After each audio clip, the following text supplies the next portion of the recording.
큰 환난에서 구원하시는 하나님, 큰 환난에서 나를 건지시는 하나님, 환난 날에 하나님을 의지하고 환난 날에 하나님께 더 가까이 나가는 은혜가 있기를 축복합니다. 우리가 인생 살다 보면 예측하고 무슨 일이 터지는 것이 아니라 예측 없이, 예상할 수 없이 갑자기 환난이 밀려오고 고난이 밀려오고 어려움을 당하게 되고 때로는 견딜 수 없고 이길 수 없는 큰 환난을 만날 때가 있습니다.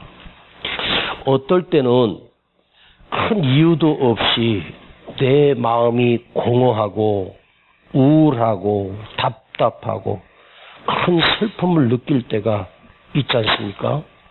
그래서 원인을 찾아보려고 내가 왜 이러지? 내가 왜 이렇게 우울하지? 내가 왜 이렇게 공허하지? 특별한 이유가 없는데 공포심이 내 앞에 밀려오는 거죠. 그 공포심이 갑자기 밀려오는 걸 공황장애라 그래요.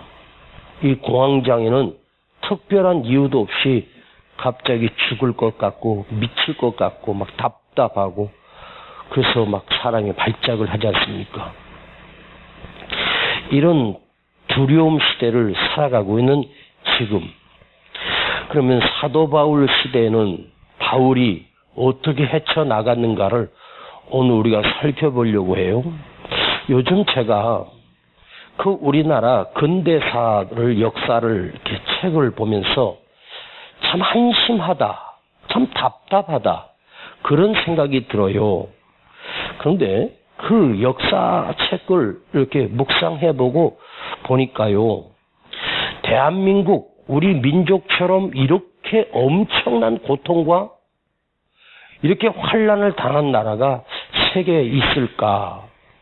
또 특별히 전 세계 가운데 한 나라가 반으로 나눠져서 이렇게 갈등 속에 있는 나라가 있을까? 대한민국밖에 없는 거죠. 또 이렇게 작은 나라에 하나님의 은총을 입고 하나님의 역사하심이 드러나고 이렇게 예수 믿는 사람이 많고 교회가 많이 세워진 나라도 전 세계적으로 찾아볼 길이 없는 나라, 진짜 희한하고 특별한 나라가 대한민국이 아닌가. 여러분, 조선시대가 500년 역사를 자랑하다가 끝내 와서 선조시대 때 임진왜란이 터지잖아요. 그때 일본이 배를 끌고 군대를 이끌고 우리나라를 집어삼키려고 옵니다. 그리고 무려 6년 동안이나 왜구들이 전 국토를 짓밟았는데 그 왜구들이 우리 땅에 올라와서 그 평민들을 학살하고 강탈해가고 했을 때 그들을 지킬 수 있는 군대가 하나도 없었어요. 그냥 민중들이 일어나서 작대기 하나 들고 맞서 싸우다가 얼마나 많은 사람들이 죽었습니까? 이렇게 6년 동안이나 외구 침략을 받아서 유린을 당했던 이 조선이라고 하는 나라가 정신을 못 차리고 또 술판을 벌이고 엉터리로 군대를 정비하고 나라를 정비할 생각은 안 하고 그렇게 태평성대를 누리다가 얼마 되지 않아서 청나라가 우리나라를 짓밟아 오지 않았습니까? 그래서 청나라에서 우리나라 임금을 잡아서 항복을 받으려고 왔는데 그 왕이라고 하는 자가 어디로 피난을 갔냐면 강화도로 피난을 가요. 강화도라고 하는 것은 절대로 못 들어올 곳이다. 그런데 못 들어오긴 뭘 못 들어와요. 얼마 되지 않아서 강화도도 함락되고 이제 마지막으로 피신한 것이 성남에 있는 남한산성으로 피했습니다. 남한산성이라고 하는 영화가 나왔지 않습니까? 거기다 산성을 쌓고 거기만큼은 못 오겠지 그랬는데 청나라는 그때 이미 장거리 대포를 가지고 있었어요. 장거리 대포를 가지고 쏘아대니까 그 남한산성도 얼마 되지 않아서 무너졌고 남한산성 안으로 들어가는 모든 물자를 청나라 군대가 다 막아버렸어요. 고립될 수밖에 없지 않습니까?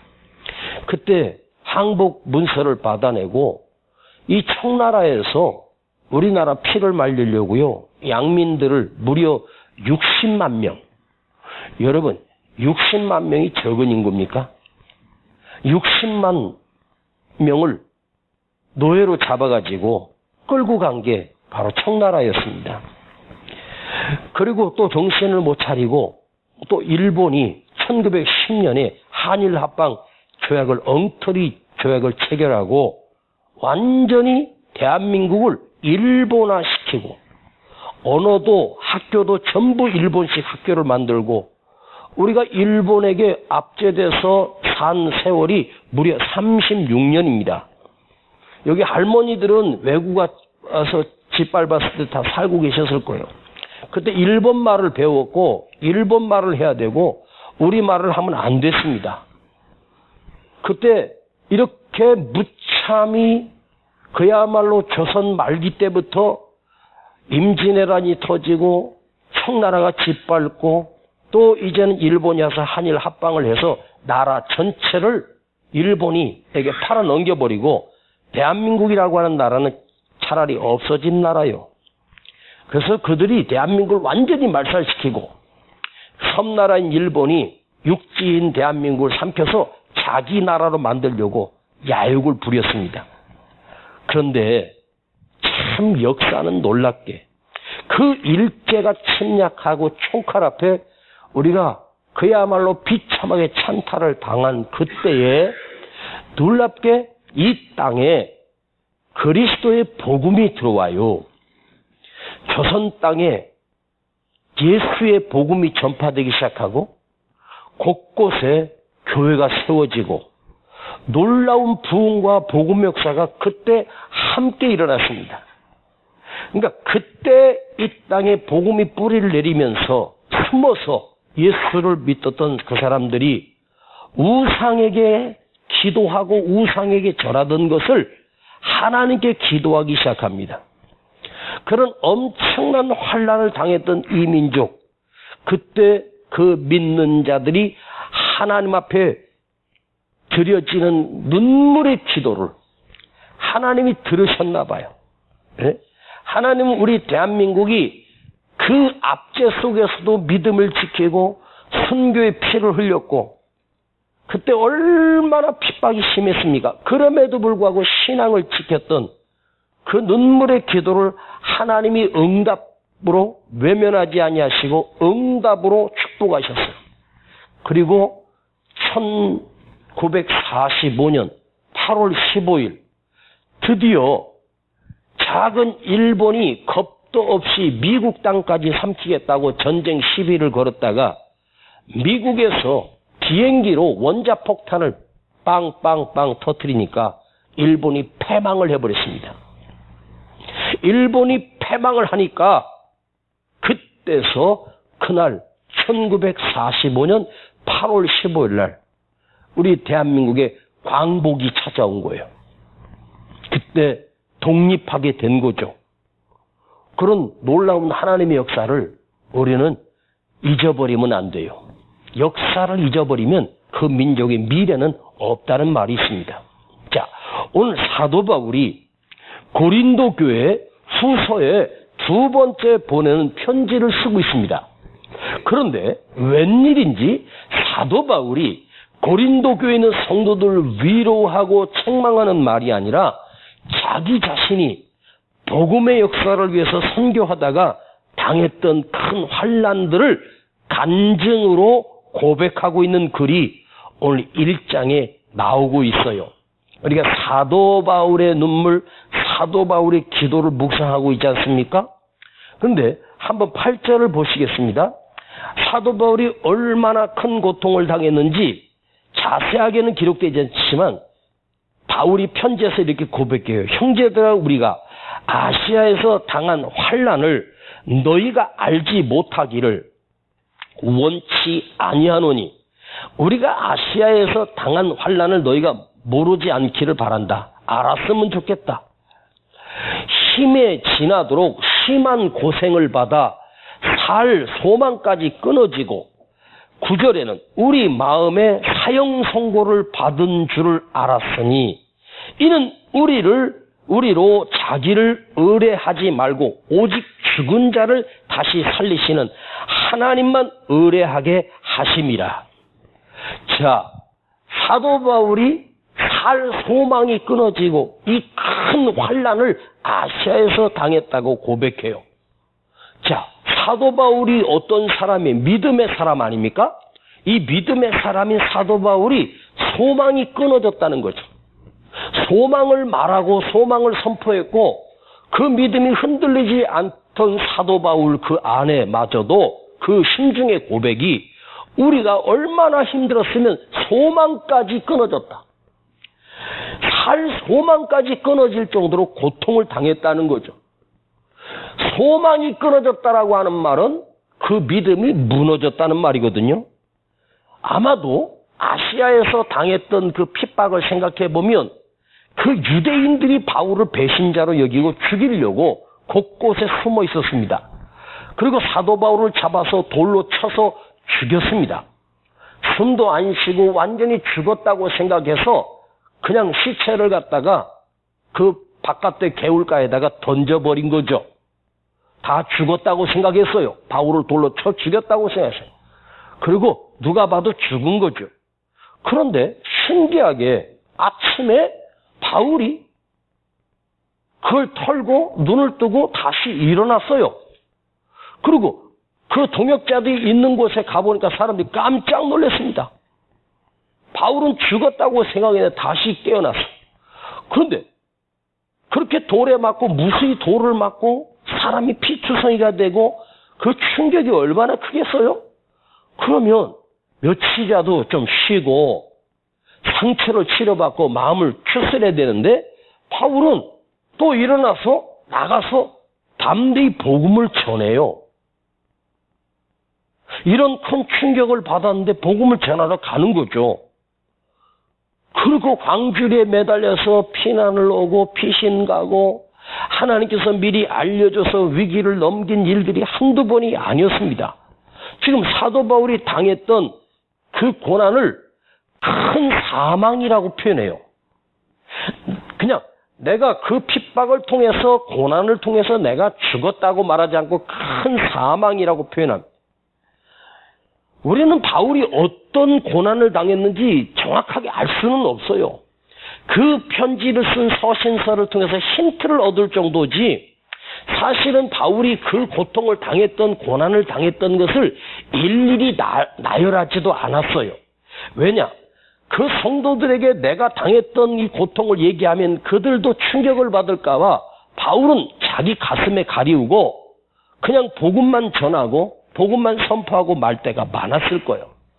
바울이 당했던 그 고통과 고난을 누가 알겠으며 본인만 알 것이고 하나님과 나만이 아는 고통이 바울 속에 육체의 가시뿐만이 아니라 심령의 그 죽음의 고비, 풍랑의 위기, 감옥의 고통, 아마 정말 예수님이 십자가에서 처절하게 찍혀서 죽을 만큼 그런 고통을 사도 바울이 동일하게 받았습니다. 자, 예수님은 하나님의 아들이시고 마땅히 십자가 지식에서 오셨기에 물론 사람을 입고 오셨기에 그 십자가 이게 쉬운 길은 아니었을 거예요. 근데 바울은 우리와 성정이 같은 사람이에요. 만일 내가 입장을 바꿔서 바울의 입장이어서 바울만큼 그런 핍박을 100분의 1만 받았다면 나는 과연 포기하지 않았을까? 나도 때려치고 도망갔을 것 같아요. 그런데 그 심한 고통이 얼마나 컸으면 큰 사망이라고, 죽음을 크다고, 메가톤급의 사망이라고 사도 바울이 표현하고 있어요. 그러니까 죽을 고비를 수십 번, 수백 번을 넘긴 거죠. 그런데 내가 하나님 앞에서 이 전도의 사명을 내가 감당할 수 있는 것은 사람의 힘으로 나오는 힘이 아니라 하나님께서 바울과 함께 하시고 붙들어 주시지 아니했다면 바울은 이미 무너지고 없을 사람이었을 것입니다.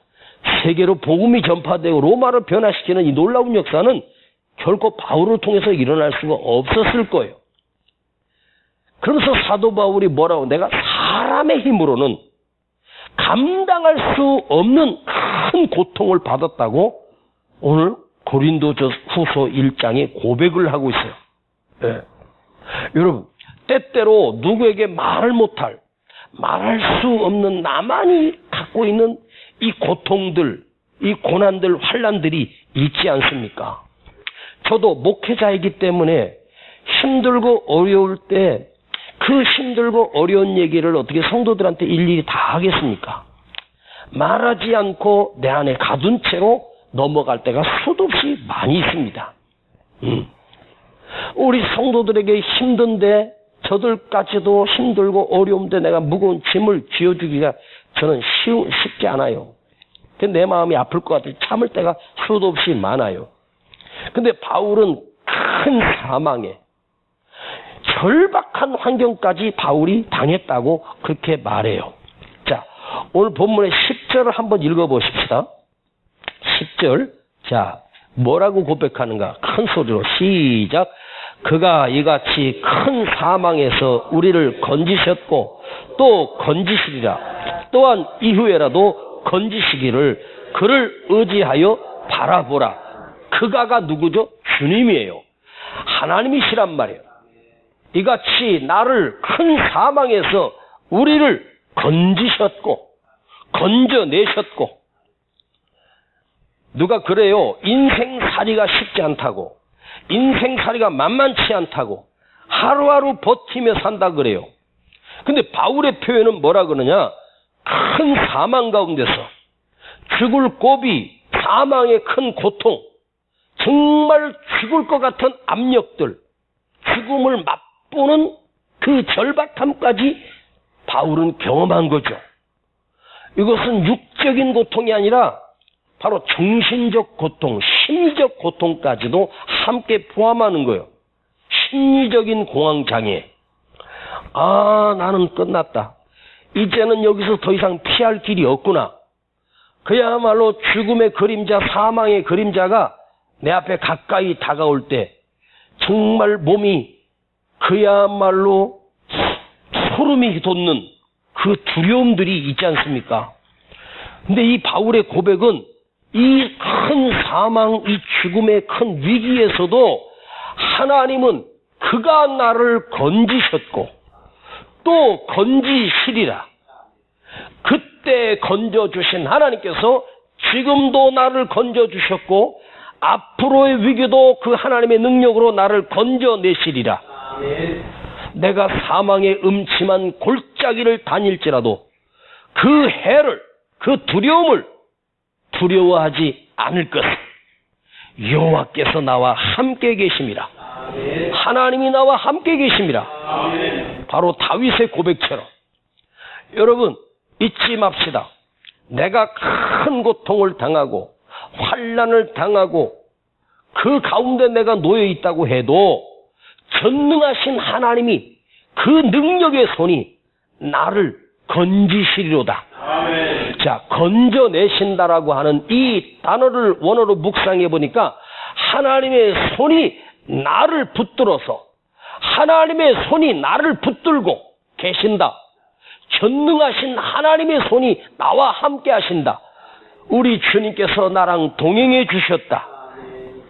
그 위기를 수도 없이 만났지만 바울이 끝까지 믿는 믿음은 하나님이 날 버리지 않고 능력의 오른손으로 날 붙들고 계시고 우리 주님께서 나와 동행해 주시고 계신다. 그 돌에 맞아서 그 피투성이가 돼도 툴툴 털어버리고 또 나가서 자기들을 어제 돌로 쳤던 그들을 향해서 복음을 전하러 가는 사도 바울이 이게 무슨 똥배짱입니까? 그럴 수 있는 그 힘이 어디서 나왔냐? 하나님이 나를 그때도 건져주셨고 다 죽었는데 죽음을 맛보았어요. 사도 바울이 그 죽음을 맛봤을 때 어디까지가 3000층까지 하늘나라까지 갔다 온 사람이에요. 하늘나라를 보여준 거죠. 그 전능하신 하나님이 나를 건지시리로다. 나를 건져내실 것이다. 그때 건져주셨고 지금도 건지시고 앞으로도 건져주신다. 하나님의 도우심을 간증하는 거죠. 그때 나를 건지셨던 그 하나님이 지금도 나를 건지시리라. 오늘도 나를 건지시리라. 나중에 내가 큰 고비를 만나고 위기를 만날 때가 돼도 하나님이 또 나를 건져내시리라. 이걸 확신하는 거죠. 오늘 여러분, 바울만이 이런 사람이 아니라 여러분이 위기를 만나고 고통을 당해도 하나님이 나를 건져주신다. 그 큰 손이 나를 붙들고 계신다. 우리 주님이 나와 동행해 주신다. 끝난 줄 알았는데 하나님의 도우심의 손길이 반드시 내게 임했다는 거예요. 언제나 하나님이 내게 그 능력의 손이 내게 다가오셔서 나를 그 위기 가운데서 건져내셨어요. 우리가 기도할 때 질문하는 질문이 있지 않습니까? How long time? 그때가 언제입니까?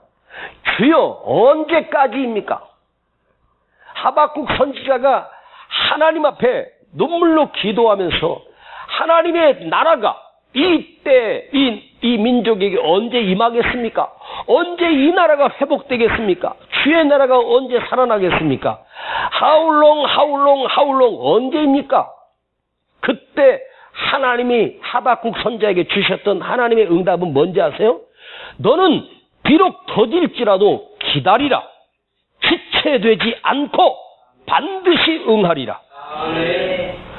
너는 비록 더딜지라도 좀 시간이 걸릴지라도 너는 낙심하지 말고 지체되지 않고 반드시 응하리라. 하나님의 전능하신 손이 임하리라. 우리가 일제 36년 동안 그 끔찍한 일들을 만나면서 온 교회가 모여서 눈물로 기도한 거예요. 상상치 못한 그 일본이 미국과 전쟁을 하다가 패망하면서 하나님께서 나라를 움직이셔서 일본이 드디어 항복을 만들게 하고 우리가 광복을 하지 않았습니까?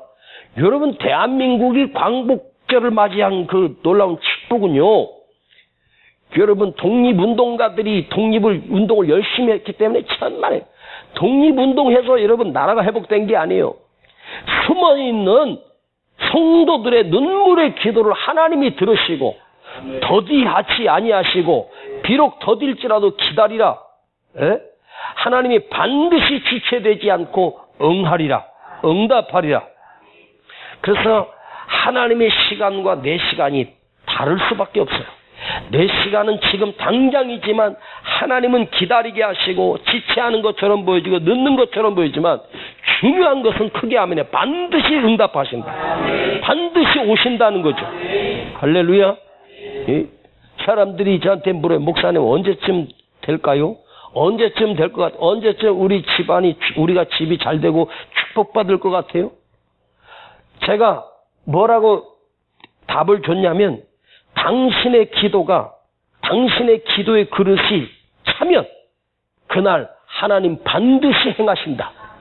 우리의 기도의 분량을 하나님이 반드시 채우기를 원하고 다윗처럼 주여 주의 눈물병에 내 눈물을 담으소서.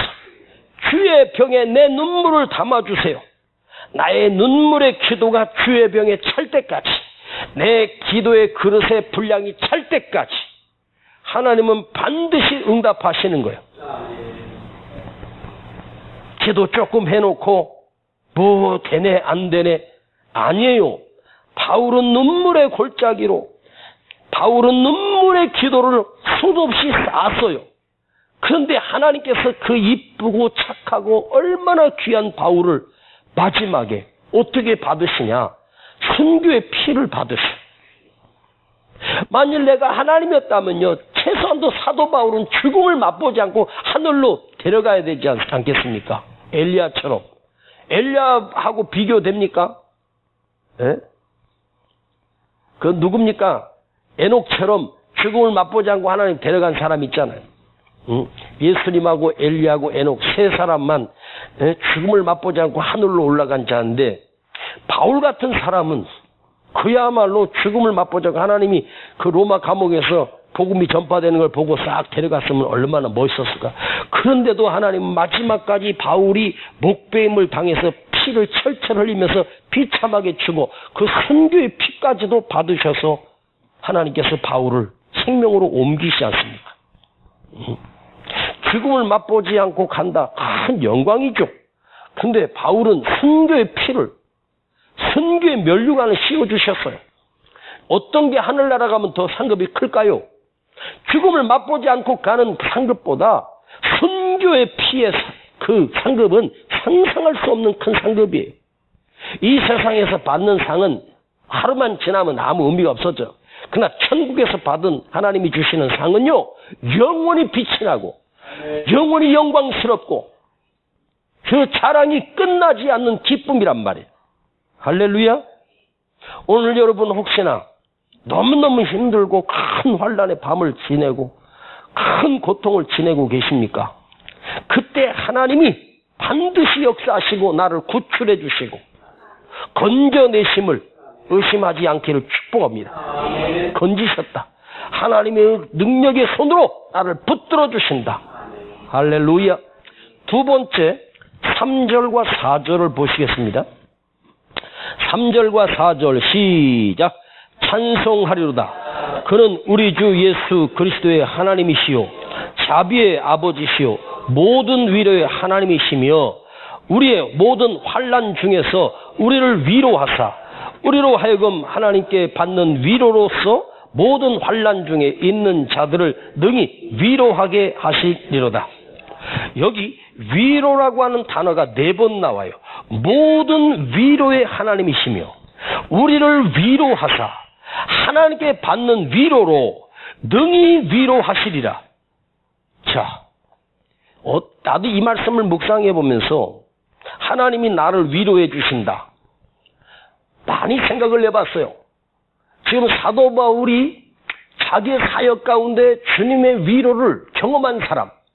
오늘 여러분 먼저 축복합니다. 주님의 위로를 경험하는 은혜가 있기를 축복합니다. 자, 사람의 위로는 그냥 그 순간뿐이지 진정한 위로가 될 수가 없어요. 그런데 하나님의 위로하심은 인간의 위로라고 수준이 달라요. 하나님의 영적인 위로. 정말 하나님이 나를 위로해 주신다. 전능하신 아버지 하나님께서 만왕의 왕 되신 그 전능하신 하나님이 나를 위로해 주신다. 자, 위로라고 하는 단어를 보니까 하나님이 내게 들어오셔서 나를 안아주신다는 뜻이 담겨져 있어요. 하나님이 와서 나를 안아주시고 걱정하지 마, 두려워하지 마, 떨지 마. 내가 너와 함께하고 있잖아. 나를 품어주신다는 거죠. 그 위로. 그걸 사도 바울이 감옥에서 고난 중에서 그 위로를 경험하고 느꼈어요. 네? 오늘 여러분 우리는 하나님이 그냥 위로만 해주신다고? 아니에요. 하나님의 위로가 진정한 위로가 돼요. 할렐루야. 사람의 위로는 순간적이지만 하나님의 위로하시면 인간의 위로랑 수준이 달라요. 왜? 하나님의 위로는 그분이 능력자시니까 전능하신 분이기 때문에. 할렐루야. 전능하신 하나님, 모든 것을 하실 수 있는 그 능력의 하나님의 위로입니다. 하나님이 그 문제 하나 해결 못해서 위로만 할까? 여러분, 위로에는 어떤 하나님의 위로는 어떤 능력이 있는가를 한번 살펴봅시다. 첫 번째, 하나님이 우리를 위로하시면 우리 안에 그 두려움이 변하여 평안이, 기쁨이, 담대함이 내 안에서 폭발합니다. 그러니까 아무리 힘들고 어려운 일이 있어도 하나님께서 내 안에 평안과 담대함을 주시는 거죠. 기쁨이 넘치게 하는 거예요. 이게 영적인 기쁨이란 말이에요. 이 신령한 기쁨을 여러분 누릴 수 있기를 축복합니다. 힘든 우리 성도들 어려움 속에 있다면 하나님이 다가오셔 당신을 위로해 주시고 만져주시고 그때 내 안에 평강이 넘치고 기쁨이 넘치고 담대함이 넘치는 거죠. 아무런 두려움이 없어져요. 예? 우리 육신을 고치는 게 아니라 심령 속에 기쁨을 주시는 거예요. 주님이 부활하셔서 제자들에게 딱 나타났을 때 숨을 쉬며 가라사대 너에게 평안이 있을지어다. 부활하셔서 두려워 떨고 있는 제자들을 위로하시는데 그 위로가 뭐냐? 너에게 평안이 넘칠지어다. 그 순간 제자들이 그 다락방에 갇혀서 숨도 못 쉬고 있을 때 주님이 그들 가운데 나타나실 때 얼마나 큰 기쁨이 넘치겠습니까? 십자가에서 죽으신 주님을 내가 두 눈으로 봤는데 그 주님이 그 약속대로 다시 살아나셔서 내가 갔다가 너에게 다시 오리라 하셨잖아. 그들에게 진짜로 다가오셔서 평강이 있을지어다. 평안이 있을지어다. 여러분, 인생을 살면서 가장 큰 축복은요, 평강이에요. 평안이란 말이에요. 기쁨이 있는 거. 이거보다 더 큰 위로가 어디겠습니까? 더 중요한 것은 하나님을 통해서 말씀으로 위로를 경험한 사람, 그 힘든 역경 속에서 하나님의 위로를 받고 평안해지고 위기를 극복해내고 다시 스스로 일어난 사람은 어떤 사람이 되냐면, 하나님의 위로의 능력을 받은 사람은 반드시 나만 위로받고 나만 회복되는 것이 아니라 나보다 더 큰 고통 속에 있는 사람, 나보다 더 큰 위기 속에 있는 사람을 가서 주님의 말씀으로 위로할 수 있는 사람이 됩니다. 하나님의 위로를 경험한 사람만이 다른 성도를 찾아가고 다른 사람을 찾아가서 하나님의 말씀으로 그를 위로해서 세워줄 수 있는 사람이 된다는 거죠. 나보다 더 큰 고통 속에 있는 자들 찾아가 위로할 수 있는 능력이 있단 말이에요. 왜? 내가 하나님의 위로를 받았기 때문에 다른 사람에게 그 하나님으로부터 받은 위로를 나눌 수 있는 풍성함이 생기는 거죠. 할렐루야. 여러분, 주님이 우리를 환난 가운데서 건져내신 것만이 아니라 또 우리를 와서 위로해 주시는 것. 하나님의 진정한 위로. 이런 말이 있어요. 그리스도인은 누구냐? 상처가 있는 위로자다. 상처받은 위로자다. 우리는 환난을 겪고 고통을 당한 그런 상처가 있지만 하나님으로부터 위로를 받은 사람이기 때문에, 하나님의 위로가 있는 자이기 때문에, 하나님이 주신 기쁨이 있는 자이기 때문에 우리는 상처받은 위로자. 여러분, 상처가 있는 위로자가 능력 있는 거예요. 너는 그런 고통 안 당해봤잖아. 내가 받은 이 고난을 네가 알아? 알지도 못하면서 뭘 위로한다 그래. 그런데 그 사람이 그 상처가 있는 사람이에요. 그 아픔을 겪어낸 사람이에요. 그 고통을 견뎌내고 이겨낸 사람이에요. 하나님의 위로를 받은 사람이에요. 그래서 그 말의 위로가 능력이 있는 거죠. 오늘 사도 바울 서신에 왜 힘있고 능력이 있냐? 그가 하나님부터 위로를 받았고 하나님도 건지심을 받은 하나님의 능력을 체험한 사람인데 그 말씀 한마디 한마디가 묵상하면 묵상할수록 깊이가 있는 말씀이에요. 오늘 여러분의 상처를 하나님이 위로해 주시고 그 하나님의 위로를 통해서 내가 치유받고 회복돼서 이제 상처받은 다른 사람을 찾아가 섬기고 그 사람을 위로하는 그런 위로자가 되길 축복합니다. 마지막으로 1장 9절을 읽습니다. 9절 시작. 우리 마음에 사형 선고를 받은 줄 알았으니 이는 우리로 자기를 의뢰하지 말고 오직 죽은 자를 다시 살리시는 하나님만 의뢰하게 하심이라. 자, 의뢰라고 하는 단어가요, 의뢰한다라고 하는 말을 다른 말로 쉬운 말로 하면 의지한다. 하나님만 의뢰하라. 하나님만 의지하라. 예? 우리를 통해서 하나님을 의지하게 하시는, 하나님만 의지하게 하십니다. 오늘 세 번째 하나님의 축복의 말씀은 바로 하나님만 의지하는 삶, 하나님만 의지하게 하려 하심이라. 그 일제 강점기를 나라를 잃은 우리 성도들이 성전에 모여서 눈물로 기도하고 그 큰 위로와 힘을 얻게 된 것은 그 눈물 속에서, 그 기도 속에서 하나님의 진정한 위로가 있었어요. 그때 여러분, 그 우리 믿음의 선조들, 그 믿음의 할머니, 할아버지, 우리 어머니, 아버지들이 그 성전에 가서 눈물로 모여서 기도하다가 불렀던 찬송가가 우리가 조금 전에 불렀던 천부여 의지옵소서, 손들고 옵니다. 주 나를 박대하시면, 주님이 나를 외면하시고 주님이 나를 버리시면 내가 어디로 가겠습니까? 아버지 하나님, 의지할 곳 없어 손들고 아버지께 옵니다. 하나님께 나왔습니다.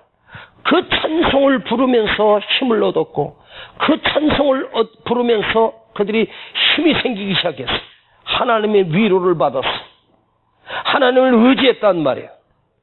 세상에 의지할 길이 없고, 의지할 사람이 없고, 천부요, 하늘에 계신 우리 아버지요, 주님이 나를 받게 하시면 안 되지요. 주님이 나를 외면하시면 안 되죠. 그 믿음의 사람들이 오직 하나님만 의지하고 눈물로 찬송을 불렀어요. 응? 그 불렀던 찬송들이 결코 그 눈물들이 헛되지 않고 오늘 이 땅에 이런 평화가 이루어졌고, 이렇게 잘 사는 선진국이 됐고, 마음껏 찬송 부를 수 있고, 마음껏 기도할 수 있고, 신앙생활 마음껏 할 수 있는 이런 민주주의 국가가 된 건 쉬운 게 아니에요. 모든 세계 역사 가운데 그 정도 압제를 당하고 그 정도 환난을 당한 나라는 이 땅에서 나라가 자체가 사라지고 없어져 버려. 아마 우리의 눈물의 기도가 없었다면 오늘 우리는 이은세 목사는 일본말로 설교하고 있었을지도 몰라요. 아니지.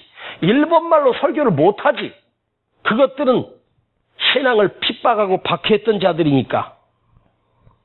그 눈물의 기도를 하나님께서 들으셨단 말이에요. 아셨어요? 누가 잘나서 이 나라가 독립된 게 아니에요. 눈물의 기도로 하나님이 들으신 거예요. 그런 위기 가운데도 이 땅에 복음이 들어왔어.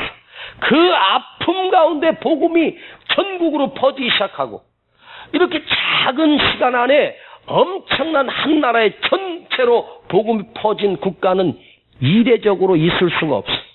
그게 대한민국이에요. 그렇게 순수하고 간절히 기도하고 기도가 뜨겁고 믿음으로 붙들고 살았던 그 신앙은 전 세계 가운데 없어요. 응? 여러분, 심령이 가난한 자는 복이 있나니. 우리가 가난하고 힘들지만 오직 하나님만 의지합시다. 하나님은 내 위기 가운데서 나를 건지시고, 또 하나님이 다가오셔서 나를 위로해 주셔서 내 안에 평안을 주시고 기쁨을 주시고, 또 우리는 위기 때마다 사람을 찾아가거나 사람을 의지하고 세상을 의지하고 자기를 의지하는 게 아니라 전능하신 하나님만 의지하는 그 은혜가 있기를 축복합니다. 기도합시다. 아버지, 이 밤에도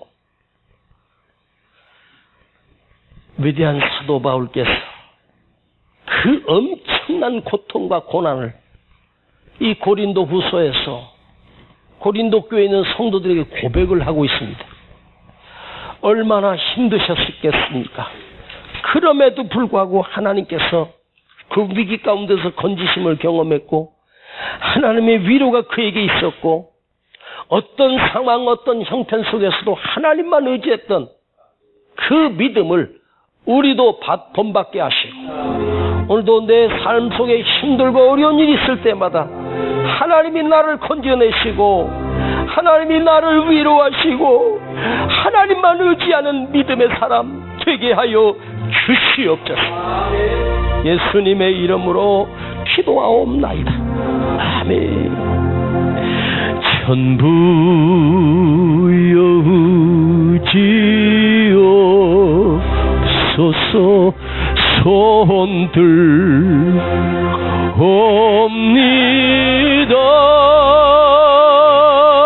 주 나를 박대하시면 나 어디 가리까. 내 죄를 씻기 위하여 피 흘려 주시니 곧 되게 하는 마음으로 주 앞에 옵니다. 처음부터 계신 주께서 영죽을 영혼을 보혈로 구해 주시니 그 사랑 한없네. 내 죄를 씻기 위하여 피 흘려 주시니 곧 회개한 마음으로 주 앞에 옴. 나의 수지함으로 나